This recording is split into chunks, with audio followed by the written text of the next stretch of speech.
ہمارے معاشرے میں انفارچونیٹلی بغیر سوچے سمجھے بات کرنے والے کو کبھی کبھار حق بات کرنے کے ساتھ منسوب کر دیا جاتا ہے، اٹیچ کر دیا جاتا ہے. somebody who speaks without thought is usually confused with somebody who speaks the truth.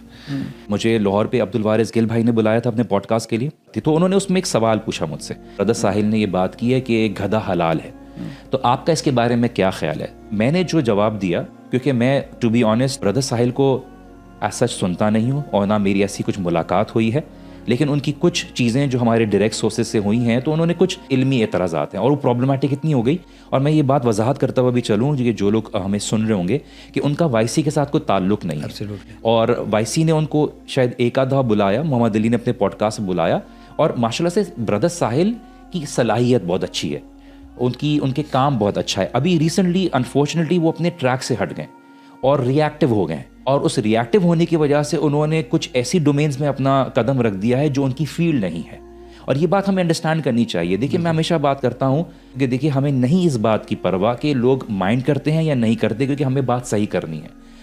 کسی کو نہیں سمجھ میں آنی ہوگی، نہیں سمجھے گا. کہ جیسے ابو بکر صدیق رضی اللہ عنہ کے پاس جب ایک شخص آیا، جب رسول اللہ صلی اللہ علیہ وسلم معراج پہ گئے، اسراء والمعراج کا معاملہ تھا، تو سمجھا کہ آپ کے دوست جو ہیں وہ یہ بات کہتے ہیں. تو ابو بکر صدیق کا منہج میتھڈولوجی کیا تھی؟ کیا انہوں نے یہ بات کہی ہے؟ اگر کہی ہے تو میں یقین کرتا.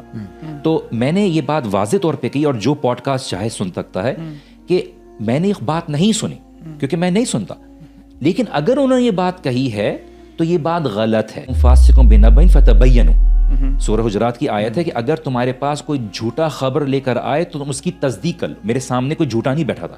اس کا ضد فقہ میں کیا نکلتا ہے کہ اگر کوئی مومن آئے تو اس کی بات کو مان لو.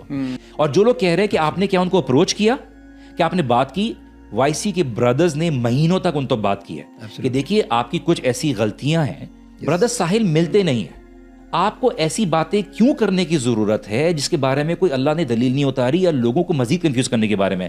تو میں نے ان کی بات سنی، تو میں نے بولا دیکھیے میں نے خود نہیں سنا، لیکن اگر انہوں نے یہ بات کہی ہے تو میں یہ بات کو اس لیے ڈینائی کرتا ہوں کیونکہ اللہ کے رسول صلی اللہ علیہ وسلم کی بات سے واضح ہے کہ اللہ کے رسول صلی اللہ علیہ وسلم نے خیبر کے موقع پر گدھے کو، جو گدھے کا گوشت ہے، جو ڈومیسٹک ڈونکی ہے، زیبراز نہیں، ڈومیسٹک ڈونکیز ہیں، ان کو حرام کیا اور گھوڑوں کے گوشت کو حلال کیا. کچھ علماء کے نزدیک یہ گھوڑے کا جو گوشت ہے یہ مباح ہے.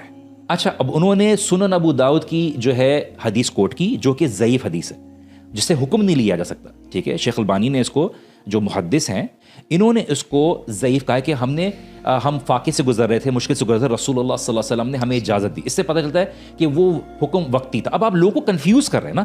اس میں پھر آپ نے کیا کیا کہ ابن عباس رضی اللہ عنہ کو قول نقل کیا کہ ابن عباس کے نزدیک حلال تھا.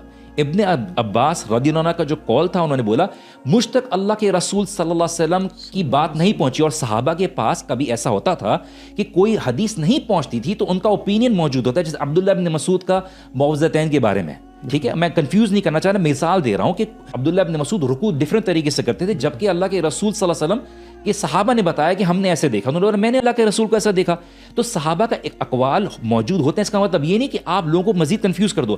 شیخ بن باز رحمہ اللہ نے فرمایا ہے، اجماع کا ورڈ یوز کیا ہے، جمہور جو سلف ہیں اور آئمہ ہیں انہوں نے حرام ہی کہا ہے. کچھ کی اوپینین ہے کیونکہ ان کے نزدیک کبھی کبھار فقہی اوپینین کی ڈفرینس یہ ہوتی ہے کہ ان کی سامنے جو ہوتی ہے وہ حدیث نہیں پہنچتی، کبھی کبھار ان تک نہیں پہنچتی، ان کے ویوز میں ہوتا ہے. اب آپ یہ بات ایگزامپل کے طور پہ دیتے ہوئے، عقل کی بات کرتے ہوئے، ریشنالٹی کی بات کرتے ہوئے آپ بول رہے ہیں کہ مولویوں نے آپ سے یہ بات نہیں چھپائی. کہ آپ ایکیڈیمک سرکل میں آئیے، آپ علم حاصل کیجئے، آپ کو یہ ساری کاؤنٹر آرگیومنٹس فقہ میں ملیں گی، because you have to go through a process. But if you are giving them 10% useless information جن کا عمل سے کوئی تعلق نہ ہو.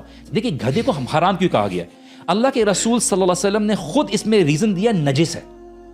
اور اس کی علماء نے مزید وضاحت بیان کی کیونکہ گدھا شیطان کو دیکھ کے بریل کرتا ہے. بالکل. تو کیوں کرتا ہے؟ کیونکہ شیطان کا اثر پڑتا ہے اس کے اوپر. تو جو گدھے کا گوشت کھائے گا اس کے بلڈ فلو میں شیطان کا زیادہ کنٹرول ہوگا.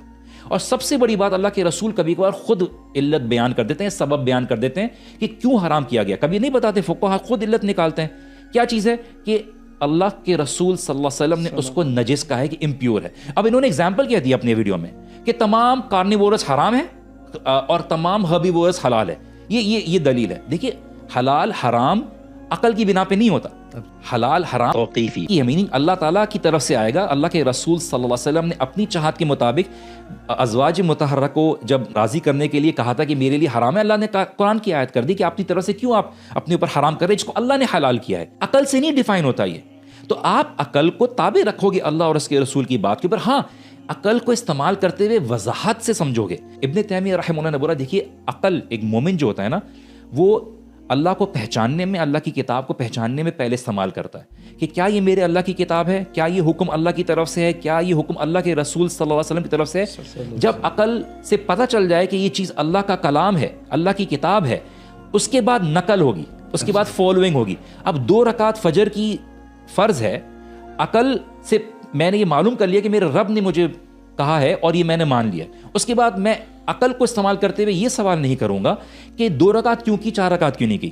آر یو کویشچننگ اباؤٹ اسلام اور آر یو کویشچننگ اسلام.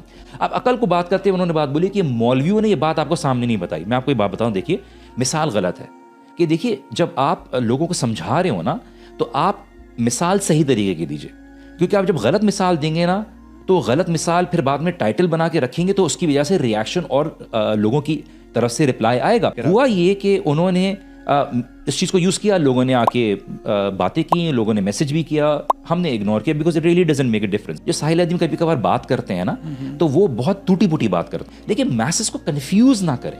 اب لوگ آ کے بول رہے ہیں کہ دیکھیے وہ تو خود سے پڑھنے کی بات کرتے ہیں قرآن و حدیث. دیکھیے بات قرآن و حدیث پڑھیے لیکن پہلے فاؤنڈیشن تو حاصل کیجیے, ورنہ آپ کو صحیح اور غلط کو پتہ کہ امام ثوری کیا کہتے ہیں, اگر تمہارے پاس علم نہیں ہوگا تو تمہیں کوئی مٹی لائے گا اور تم اس کو سونا سمجھ کے قبول کر لو گے.